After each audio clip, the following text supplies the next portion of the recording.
Jadi wal mughalladatu tathuru bisab'i ghusalatin ikhtahunna biturabin. Nah itu.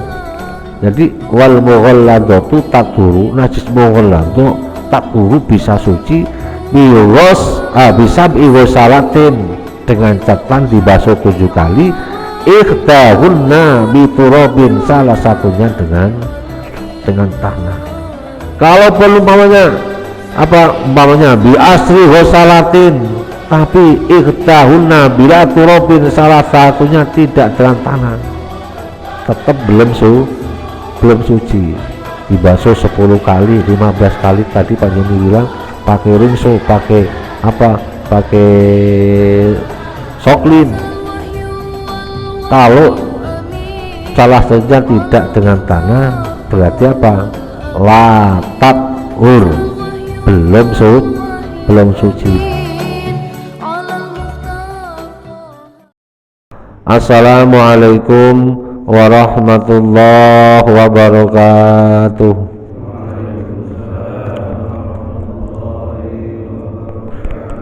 Bismillahirrahmanirrahim. Alhamdulillahirabbil alamin. Wa bihi nasta'inu ala umurid dunya waddin. Wassalatu wassalamu ala sayyidina wa maulana Muhammadin khatamil anbiya'i wal mursalin wa ala alihi wa sahbihi ajmain. Qalu subhanaka la ilma lana illa ma 'allamtana innaka antal alimul hakim. Rabbi shrah li sadri wa yassir li amri wahlul 'uqdatam min lisani yafqahu qawli, amma ba'd. Hadirin jamaah talim Masjid Al-Ikhlas Perumahan Krial Bakwangi 1 Sepatan Timur, Tangerang, Banten, yang senantiasa dimuliakan Allah Subhanahu wa ta'ala.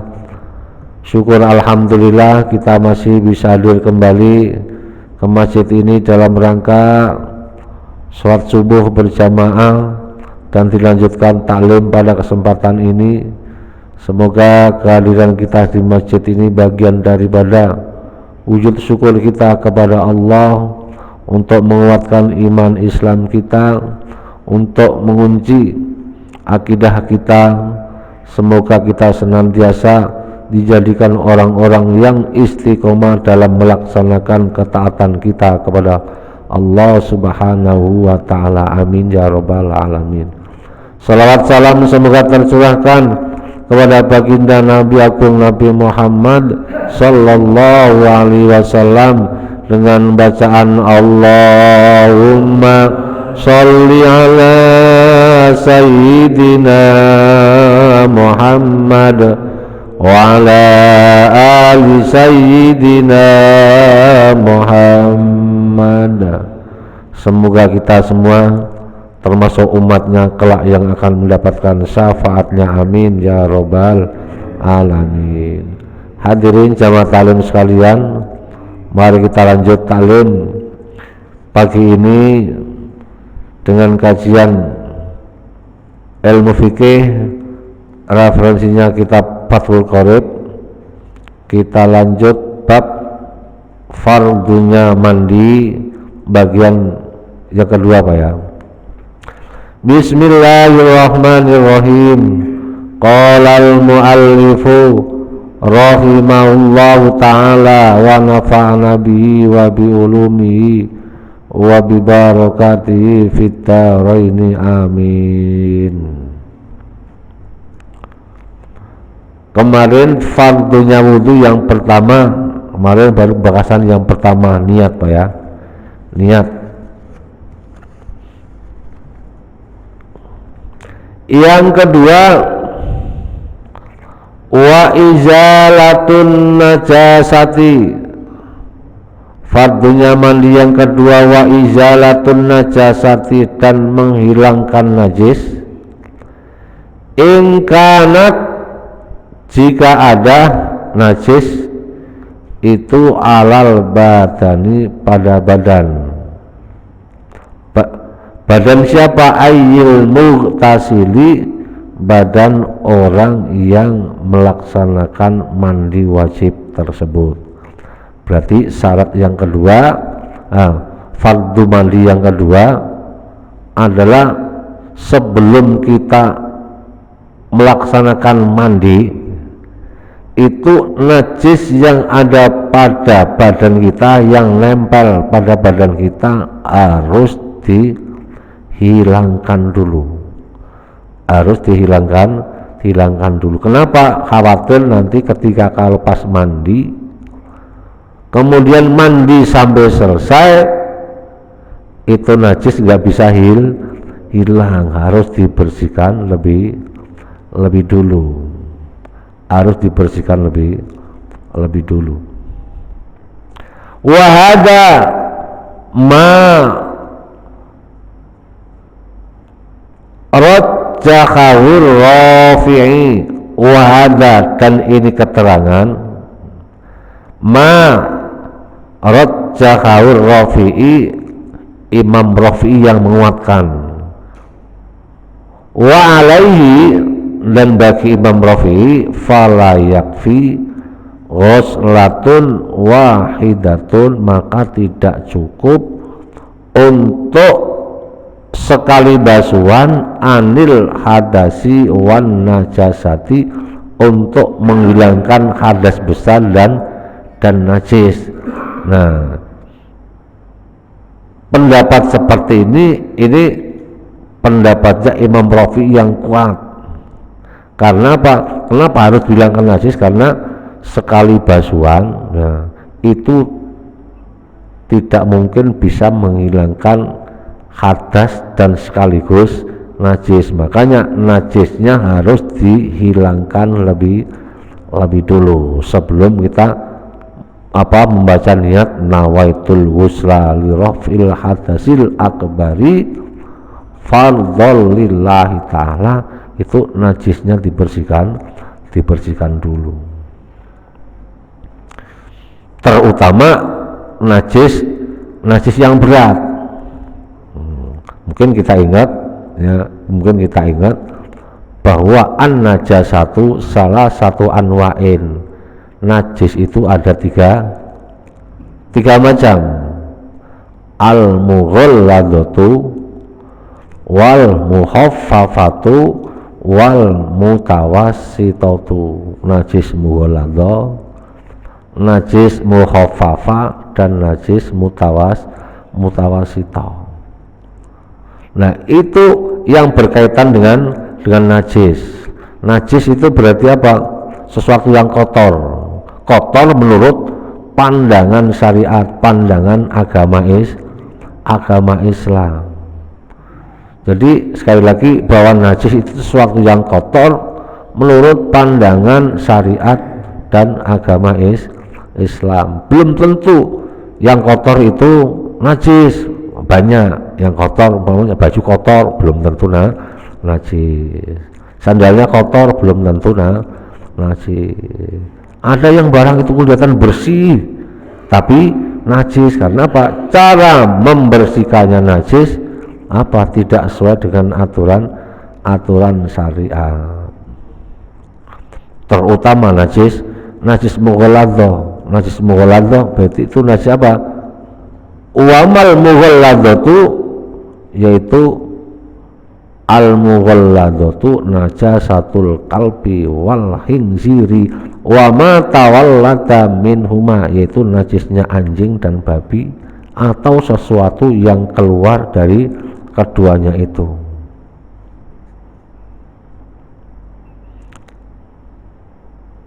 Nah, yang berkaitan dengan najis yang berat itu, nah ini kan selalu berkaitan dengan kita, selalu berkaitan dengan kita, lingkungan kita. Ada enggak kira-kira di lingkungan kita, orang-orang yang miara anjing? Ada enggak? Ada. Orang-orang yang miara anjing itu ada. bagaimana menyikapi hal itu? Nah, menyikapi hal itu, karena pada dasarnya semua ulama, terutama mazhab Imam Syafi'i, anjing adalah najis, anjing dan babi itu adalah najis. Ada imam yang tidak menyebutkan bahwa anjing dan babi itu tidak najis, ada, tapi karena mazhab kita mazhab Imam Syafi'i adalah bahwa keduanya itu adalah najis. Wa fi riwayatin li muslimin. Nah, padahal kalau kita amati sekarang banyak orang-orang, bahkan orang muslim juga sengaja miara anjing. Boleh nggak itu orang muslim miara anjing? Tapi ya dengan catatan, boleh miara anjing, tapi tujuannya apa?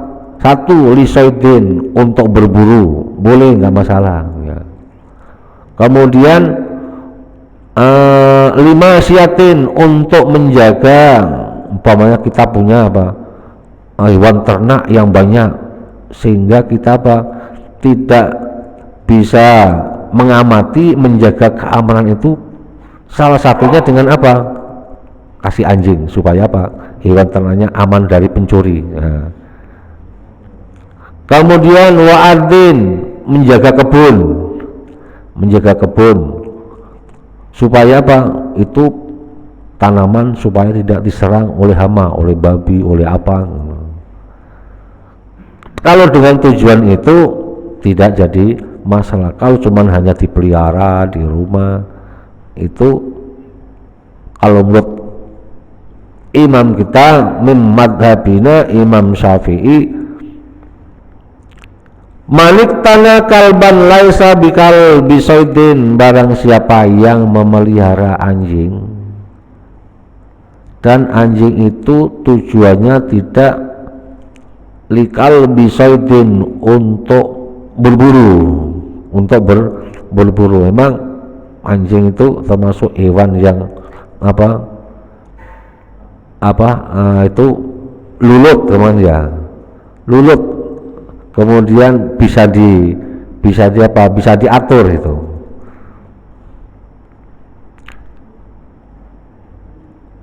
Wala masyatin wala adin, biara itu bukan untuk untuk berburu, untuk menjaga hewan ternak, dan untuk menjaga kebun. Fa innahu yanqusu min ajrihi qiratani kulla yaumin. Ini bagi orang Islam ya, dia sengaja miara hewan itu tapi tidak dengan tujuan yang 3 tersebut. Baginya setiap hari Allah kurangi pahalanya qiratani, 2 qirat. Kemarin 2 qirat itu 1 qirat. Apa 2 qirat? Wama qiratun atau wama qiratani ya Rasulullah mislul jabalaini azimaini, diumpamakan seperti 2 gunung yang besar. Gambarkan gunung yang paling besar, gunung apa? Gunung Uhud atau Gunung Badar. Kalau di sini gunung Gunung Galunggung, Gunung Himalaya. Jadi pahala kita tiap hari dikurangi 2 qirat. Jadi lama-lama habis. Makanya dalam suatu kisah, banyak orang yang ketika mereka itu beramal soleh, amalnya banyak, sedekahnya banyak, sholatnya bagus, kemudian ibadah yang lain bagus, tapi ketika dia dihisab oleh Allah ternyata pahalanya semuanya itu hilang, karena diambil itu tiap hari diambil 2 qirat, sehingga pahalanya, amal kebaikannya hilang. Apalagi hewan-hewan tersebut itu merugikan orang lain, merugikan orang lain, merugikan tetangga kita, merugikan saudara kita. Nah, untuk itu tujuan kita apa? Supaya ya udah, karena itu tidak boleh menurut umum kita, fa innahu yahrumu. Jadi orang-orang muslim yang miara hewan tersebut dengan tidak ada tujuan yang seperti tadi, hanya tujuan dipiara di rumah, buat apa itu, buat teman, buat apa gitu. Fa innahu yahrumu, sampai memberikan hukum haram. Karena apa? Di dalam hewan itu hukumnya najis, semua anggota badannya, semua yang keluar dari dia itu najis. Apalagi najisnya najis besar. Mungkin kita ingat cara mensucikannya, dibasuh 7 kali, salah satunya dengan tanah, dengan debu. Terus bagaimana bekas-bekas barang atau bekas jalan yang diinjek oleh hewan-hewan tersebut, kan selalu berkaitan dengan kita. Makanya kita harus apa?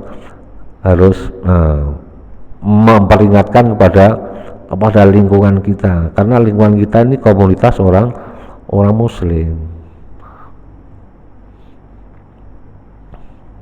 Kalau mau terjadi seperti itu, ya umpamanya ada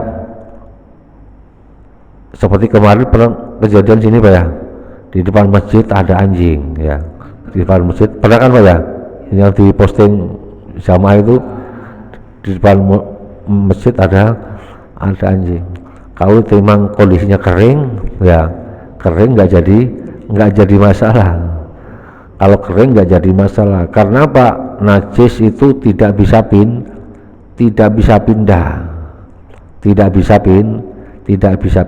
Kalau memang kondisinya itu najis, ya udah dia yang najis. Contohnya umpamanya anjing ini hukum mutlaknya adalah najis ya. Tapi ketika dia itu kering ya, kering tidak basah, kita pegang asal nggak membekas, nggak jadi masalah gitu kan. Kalau yang ketika kita megang badan kita, tangan kita basah, walaupun dia kering, tangan kita basah, kita pegang, nah ini berarti tangan kita kena najis. Atau sebaliknya, si anjing ini basah habis dimandiin, tangan kita kering, kita pegang, jadi ke tangan kita kena jadi najis. Cara membersihkan itu tadi berat ya, susah ya. Saya kan bos saya kebetulan punya anjing. Oh ya, terus Tiap hari itu duduk dengan anjing kan. Itu kalau pojok-pojok kalau kencingin pasti ada. Saya itu kalau pas kebetulan nggak keburu sholatnya itu, saya gelar kardus di belakang mobil, saya sholat di situ. Tapi di situ pasti ada bekas kencingnya dia, suka ya. Ya. Kira-kira gimana Pak menurut saya? Jadi pertanyaan seperti itu Pak, gimana di sekitar kita itu banyak anjing, pokoknya termasuk apa, mungkin bekas kencingnya atau bekas injak-injakannya, bekas mandinya, bagaimana untuk menjaganya umpamanya kita sholat di sekitarnya, asal kardusnya itu bersih, suci ya, nggak jadi masalah. Sandalnya itu kemudian otomatis sandal kan bersih, ketika sholat dilepas, mau pakai kardus, mau pakai karpet, mau pakai tikar, nggak jadi masalah. Kalau umpamanya terjadi seperti itu udah istilahnya Pak, tidak bisa terhindar dari hal seperti itu ada imam yang mengatakan bahwa anjing itu tidak najis, ada termasuk mimmadzahibil arba'at, masuk Imam Malik itu tidak memberikan hukum pada anjing itu najis. Tapi karena kita imam mazhabnya Imam Syafi'i, innahu yahrumu, haram. najis. Ustaz, Ya. kalau kan anjing itu kalau saya datang tuh biasanya kan dia selalu deketin saya. Jadi kalau nggak dielus gitu dia nggak mau pergi. Tapi kadang saya datang saya gini, itu kira-kira boleh apa? Tadi kan ya, asal tangannya Pak J ini tidak basah. Nah, tadi najis itu tidak bisa pindah. Contohnya umpamanya, saya kasih gambaran dulu. Pak J ini umpamanya apa? Umpamanya nih, ada bosnya Pak J ini itu habis mandiin anjing. Nah, mandiin anjing, tangannya basah habis ngelus-ngelus anjing. Pak J ini datang salaman, berarti najisnya yang ada di orang tadi habis megang anjing salaman sama Pak J ini, berarti tangannya Pak J ini kena najis mughalladah. Tapi kalau tangannya itu kering, ya biarpun dia habis megang ngelus anjing berapa kali, tangannya Pak J ini datang salaman. Tahu banyak seperti apa? Mereka datang, kita datang, ada anjing dilus-lus. Asal dia itu apa? Enggak basah, tangan kita kering, dia kering, itu apa? Enggak jadi masalah. Itu aja. Asal tidak apa? Kena basahnya, bau basahnya itu kan mungkin air yang nempel di dia, atau liurnya, atau keringatnya. Kalau masih kering, enggak jadi masalah. Ya. Nah, itu kalau umpamanya menemukan hal seperti itu yang tidak bisa dihindarkan dengan kondisi seperti itu, berarti ketika kita mau sholat, mau mandi besar, harus dibersihkan terlebih dahulu sesuai dengan aturannya. Kalau itu najis mughalladah, ya dibasuh 7 kali, salah satunya dengan tanah. Itu aja dia. Ada lagi? Ya, monggo.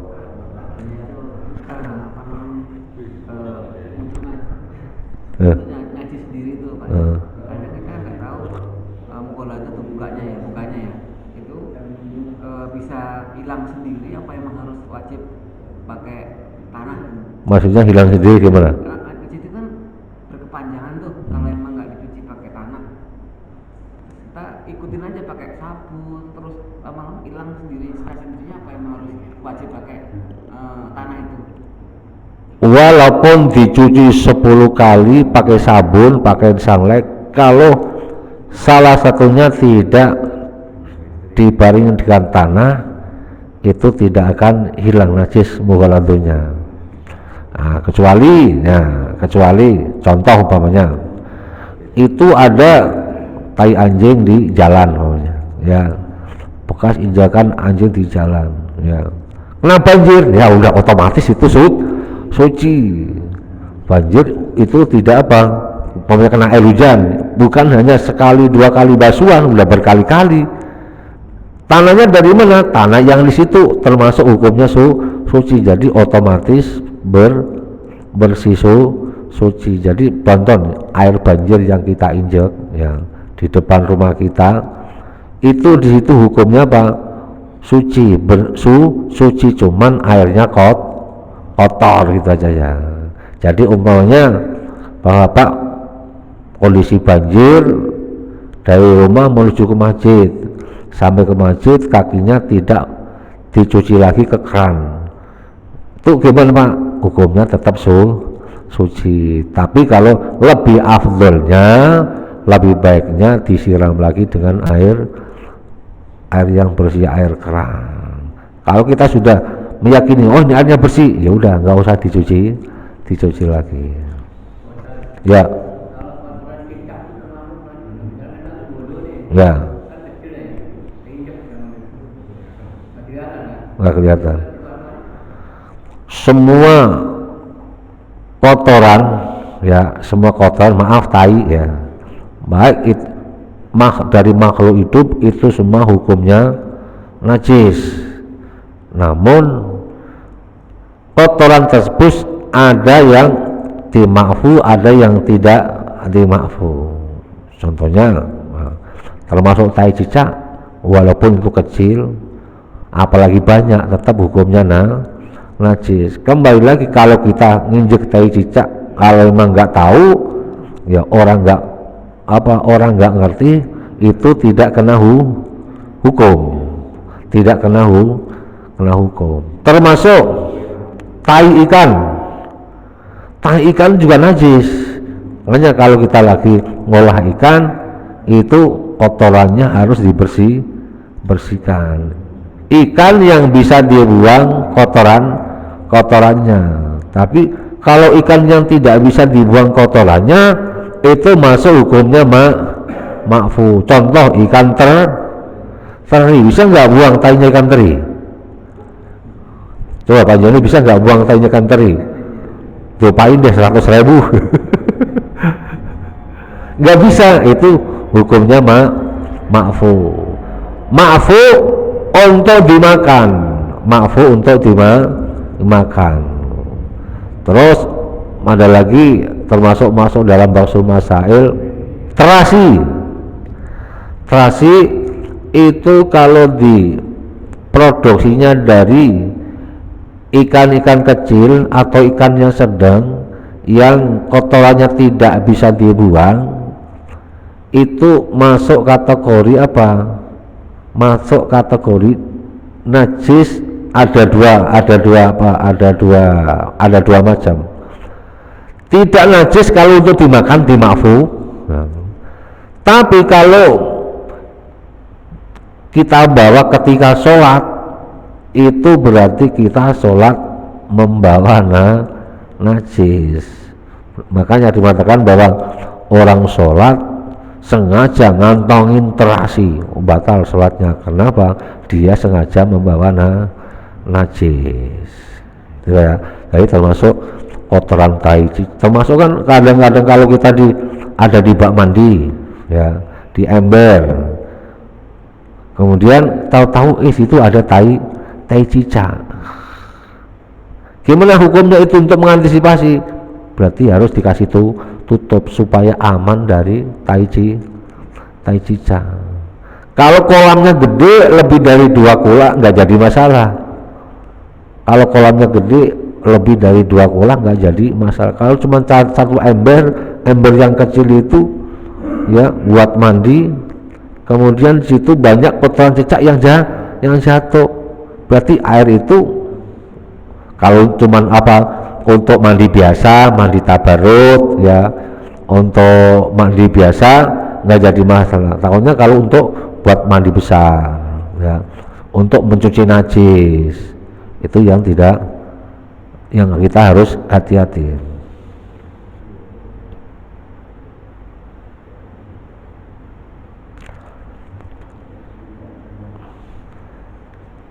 Tadi dalam keterangan hadis tersebut boleh miara anjing dengan menurut teksnya tadi kan untuk berburu, untuk menjaga hewan ternak dan menjaga kebun,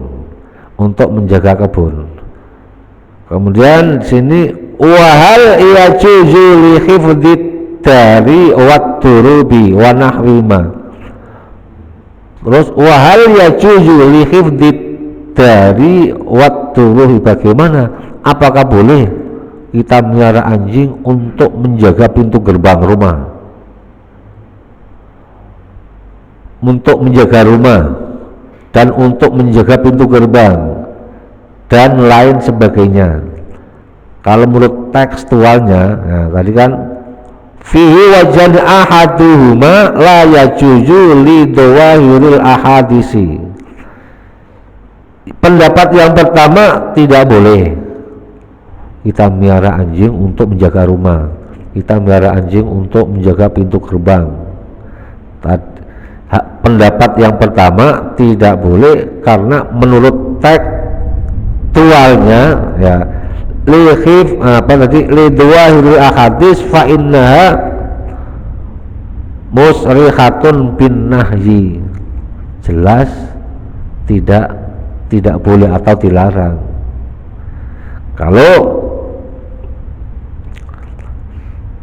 diambil wa as-sahaha ya juju kiasan ala salasa. Menurut pendapat yang kedua boleh melihara anjing untuk menjaga rumah supaya aman dari maling, menjaga pintu gerbang aman dari orang-orang yang berbuat jahat. Boleh karena itu dikiaskan dengan redaksi tadi yang pertama.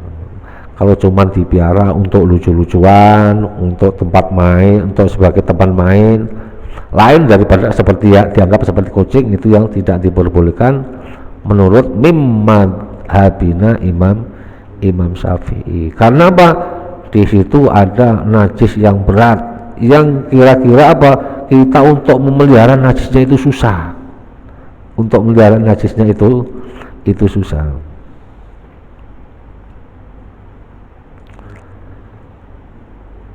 Sekali lagi wa alaihi fala yakfi ghuslatun wahidatun anil hadasi wan najasah.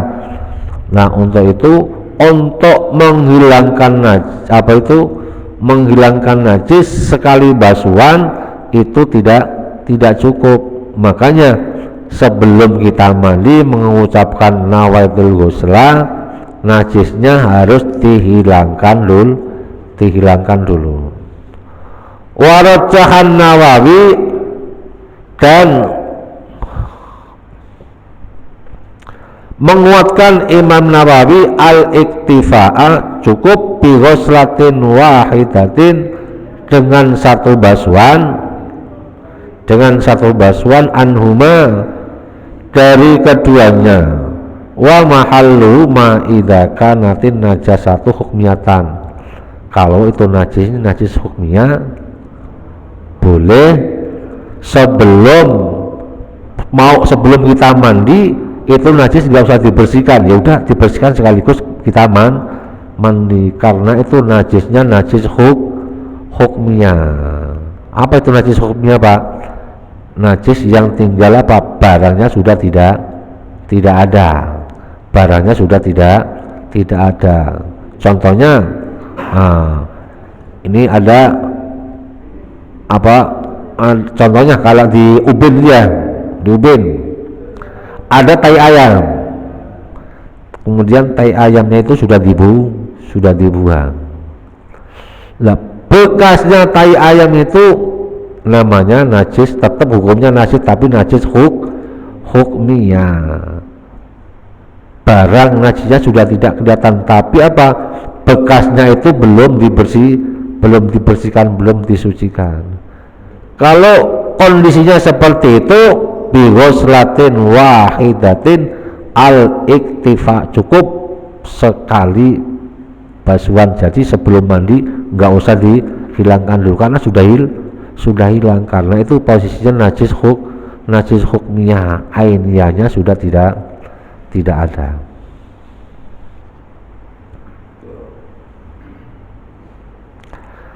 Amma idza kanatin najasatu, jika itu najis ainiyatan, itu najis ainiyah, wajaba ghuslatani anhuma, wajib dibasuh dua kali. Maksudnya dibasuh 2 kali itu najisnya dihilangkan dulu basuhan pertama, basuhan yang ketiga niatnya untuk mandi. Berarti walhasil fardunya mandi yang kedua adalah menghilangkan najis yang ada pada badan kita, najis yang nempel pada badan kita. Jadi jangan sampai setelah kita mandi masih ada kotoran itu berupa najis, kemudian masih nempel pada badan kita. Mandinya sudah selesai, najisnya yang nempel masih ada, berarti mandinya tidak sah. Tapi dengan catatan pula, apabila najis tersebut bisa ditembus oleh air ya, najis tersebut bisa ditembus oleh air, mandinya tetap sah, yang cuman najisnya tadi harus dibersihkan dibersihkan lagi, tidak perlu mengulang dari awal mandinya.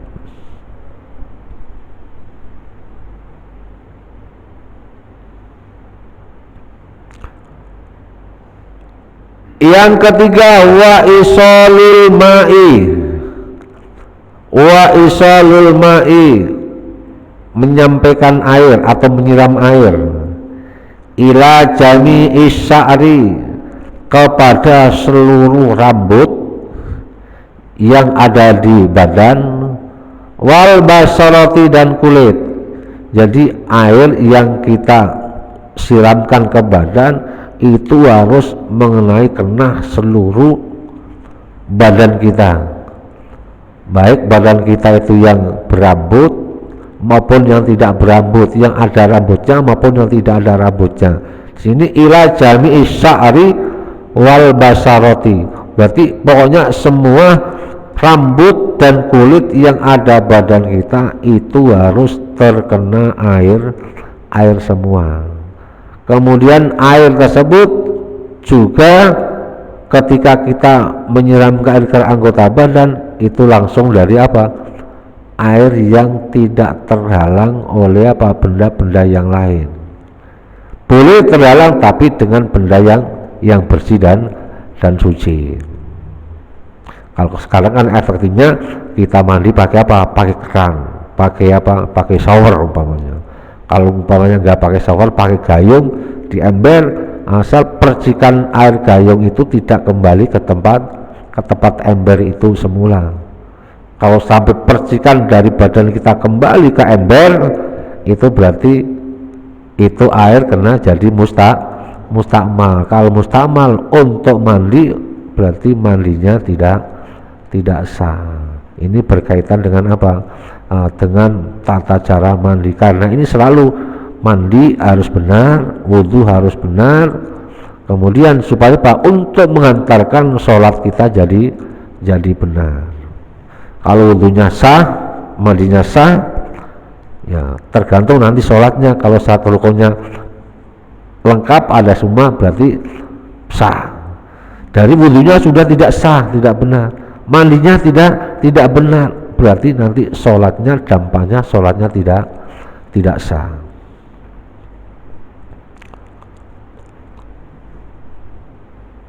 Tadi untuk yang pertama, yang kedua, menghilangkan najis yang ada pada anggota badan. Ada pertanyaan Pak? Tadi untuk syarat apa fardunya mandi yang kedua, menghilangkan najis yang ada pada anggota badan. Ada pertanyaan? Ya. Ya. Sama aja.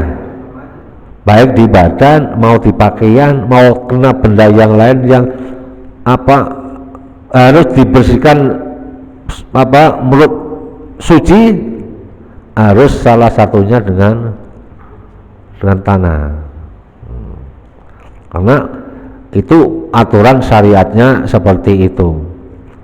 Jadi wal mughalladatu tathuru bisab'i ghusalatin ikhtahunna biturabin. Nah itu.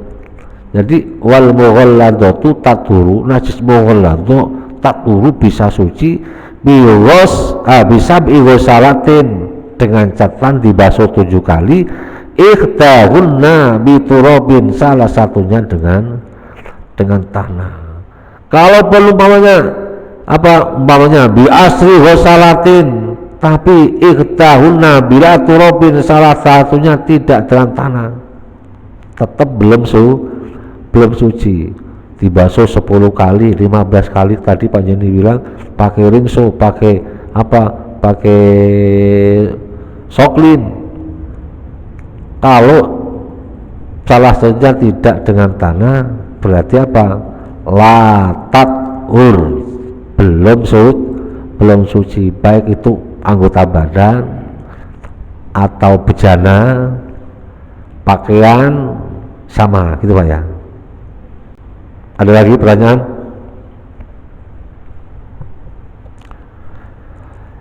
kita lanjut. Wa isalul ma'i ila jami'i sya'ri wal basarati, menyiramkan air, menyampaikan air ke seluruh rambut dan kulit yang ada pada badan. Di sini wa fi ba'dhin nusahi, dan dalam sebagian redaksi badalu jami'in usulun, lafal jami'in seluruh rambut dan kulit, di sini diganti usulun. Maksudnya usulun apa? Pangkal, bukan hanya sekedar semua kulit dan rambut, tapi pangkal rambutnya harus kena air gitu, harus kena air. Wala farqa baina sya'ri rasi wa ghairihi, dan tidak ada bedanya antara rambut yang ada di kepala maupun rambut yang ada di selain kepala. Mungkin termasuk apa? Rambut ketiak, rambut jenggot, rambut kumis, rambut, pokoknya semua yang di anggota tubuh yang lain. Apabila itu ada tumbuh rambut, itu harus sela-selanya kena air ketika mandi besar. Lain kalau wudu kan, kalau jenggot cuma di sela lain kalau memang itu tebel. Tapi kalau untuk mandi harus sampai ila usuli jami isyari wal bas, harus sampai pangkalnya rambut itu kena air.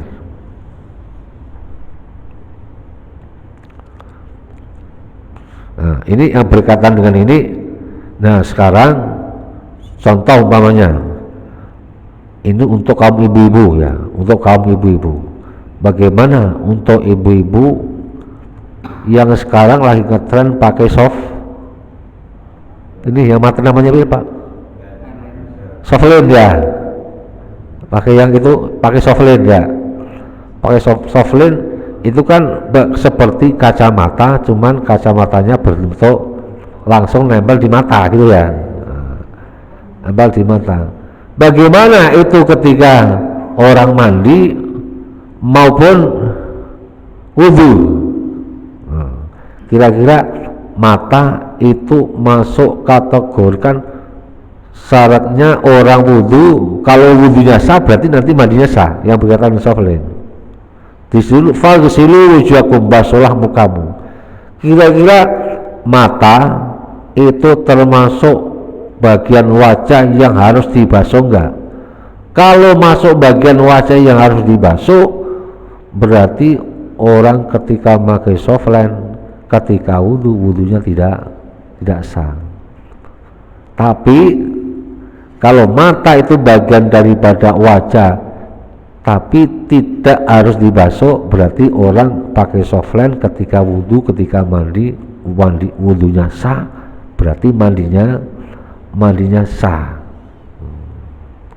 Kemudian menurut ittifaqul ulama, fala yajibu ghuslu dakhiril aini bil ittifaq, tidak wajib membasuh dalamnya mata. Dalamnya mata ya ini apa itu, lensa mata. Berarti la yajibu ghuslu dakhiril aini bil ittifaq. Wa indal jumhuri, bahkan menurut jumhur ulama, la yustahabbu, tidak ada sunnah untuk membasuh. Berarti makanya kalau orang wudhu itu tidak usah melek. Pernah nggak Pak wudhu melek? Sepet di mata ya sakit. Makanya bagian mata itu tidak perlu dibasuh, karena yang dibasuh yang tampak luar. Begitu juga mandi, yang dibasuh yang tampak luar. Mengalirkan air harus sampai ke kulit dan rambut, itu yang tampak dari luar. Berarti yang tampak dari luar berarti yang kelihatan dari luar, termasuk ujung-ujung matanya itu harus kena air, tidak harus sampai kepada dalam lensanya mata. Berarti orang yang pakai softlens ketika mandi dan wudhu tetap sah, tidak jadi masalah. Karena tujuannya apa? Karena tujuannya orang pakai softlens itu kan ibaratnya orang yang nggak mau pakai kacamata gantinya kacamata gitu lah ya, gantinya kacamata. Wala bainal khafifi minhu wal kasifi. Jadi tidak ada bedanya baik itu rambut yang tipis maupun yang tebal. Wasa'rul madfuru, adapun dan rambut yang digelung, illam yasil alma'a ila batinihi illa binaqdi wajaban naqdu. Kalau banyak khususnya ibu-ibu nih, kaum perempuan, ketika dia mandi wajib itu rambutnya panjang, kemudian rambutnya diikat atau digelung ya, digelung. Lihat, biarpun digelung, biarpun diikat, kalau dia berkeyakinan air itu bisa sampai masuk ke dalam rambutnya yang digelung, nggak jadi masalah. Tapi kalau khawatirnya itu air tidak tembus ke gulungan rambut itu, wajaba nakdu, harus dibuka. Karena khawatir itu air tidak sampai masuk ke ikatan karet atau ikatan tali yang lain yang mengikat pada rambut, khususnya kaum ibu.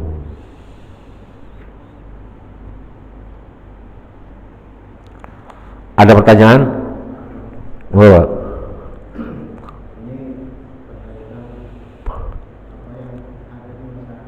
Iya.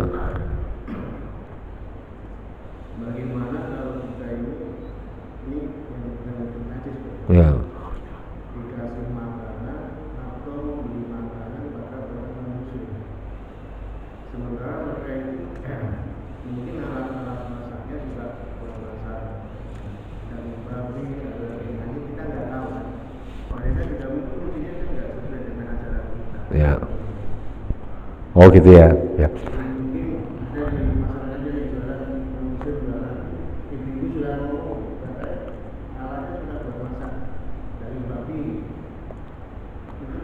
Nah, ini termasuk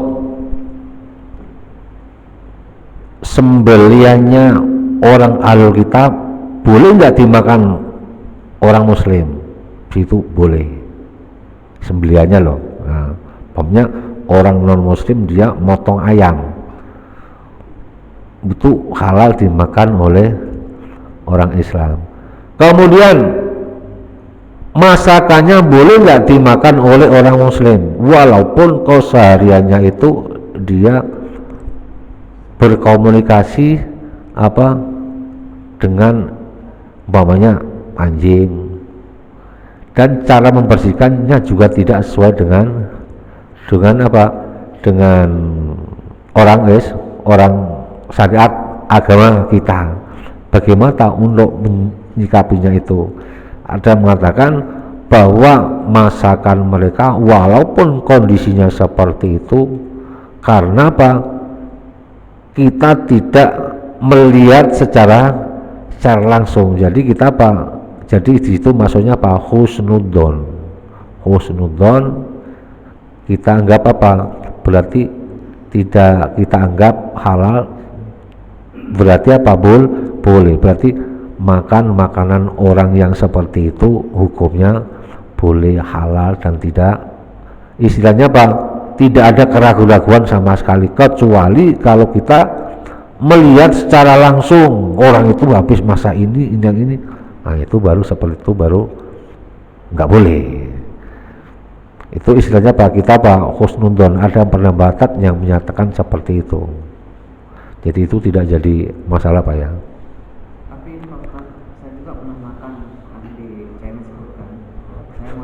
Bos saya itu kan kamu makanannya sekalian, kata koko ada yang halal kok gitu.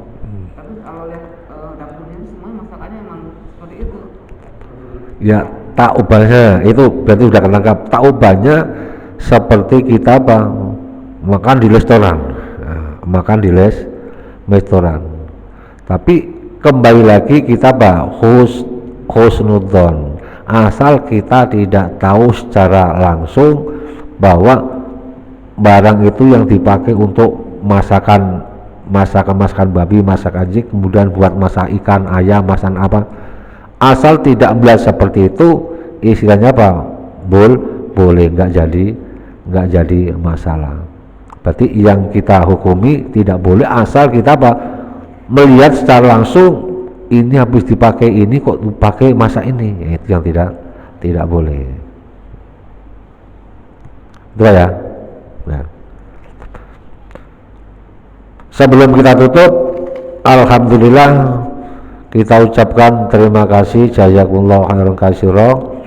Masjid Al-Ikhlas menerima infak dari hamba Allah sebesar 1 juta. Yang kedua, alhamdulillah Masjid Al-Ikhlas mendapat infak dari hamba Allah sebesar 500.000 rupiah. Yang ketiga, Masjid Al-Ikhlas mendapat infak dari Bapak Parman Sumantri sebesar 500.000 rupiah. Semoga hamba Allah dan Bapak Sumantri yang telah menginfakkan sebagian rezekinya dibalas oleh Allah dengan rezeki yang berkah dan berlipat ganda. Bismillahil Fatihah. A'udzu billahi minasyaitonir rajim. Bismillahirrahmanirrahim. Alhamdulillahi rabbil alamin arrahmanirrahim maliki yaumiddin. Iyyaka na'budu wa iyyaka nasta'in ihdinas siratal mustaqim siratal ladzina an'amta 'alaihim ghairil maghdubi 'alaihim waladdallin. Amin. Alhamdulillah kita menerima infak dari Bapak Wardi sebesar 500.000 rupiah dan pahalanya disampaikan kepada almarhum Bapak Ojo bin Tarhuti, Ibu Ede binti Dasuki, Ibu Sri Rahayu binti Samidi. Semoga almarhum almarhumah senantiasa diberikan maghfirah oleh Allah Subhanahu wa taala, dan Bapak Wardi dan keluarganya semoga diganti Allah dengan rezeki yang berkah dan berlipat ganda. Amin ya rabbal alamin. Bismillahil Fatihah. A'udzu billahi minasyaitonir rajim. Bismillahirrahmanirrahim. Alhamdulillahi rabbil alamin arrahmanirrahim maliki yaumiddin. Iyyaka na'budu wa iyyaka nasta'in ihdinas siratal mustaqim siratal ladzina an'amta 'alaihim ghairil maghdubi 'alaihim waladdallin. Amin. Fatihah yang ketiga.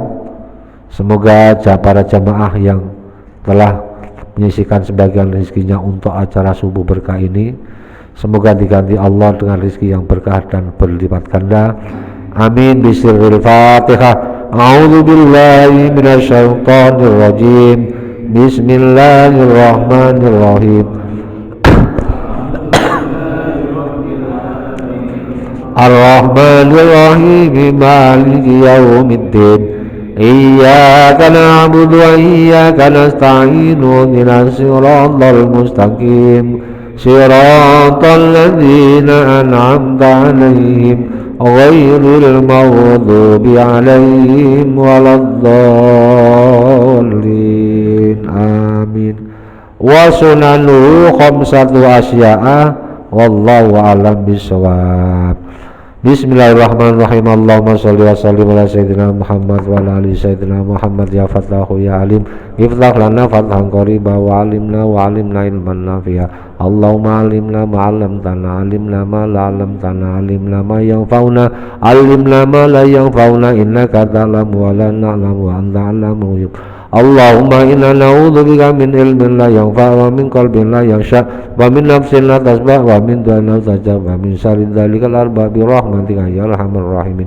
Allahumma jalla auladana wa talamidana wa alibatina wa man hadhara fi hadil jamaah min alil ilmi wa alil iman wa alit taqwa wa alil ibadah wa alil rizqi wa alil quran wa alil du'a wa alil khair wa la tajalna wa iyyahu min alli syarri wa dhair innaka ala kulli syai'in qadir.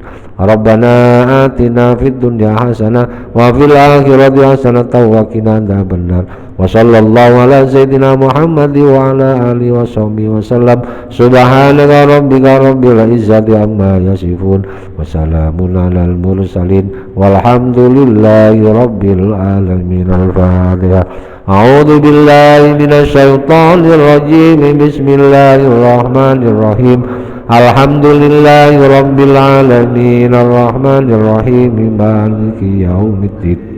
Iyyaka na'budu wa iyyaka nasta'in ihdinas siratal mustaqim siratal ladzina an'amta 'alaihim ghairil maghdubi 'alaihim waladdallin. Amin. Kurang lebihnya mohon maaf. Billahi taufiq wal hidayah. Wassalamualaikum warahmatullahi wabarakatuh.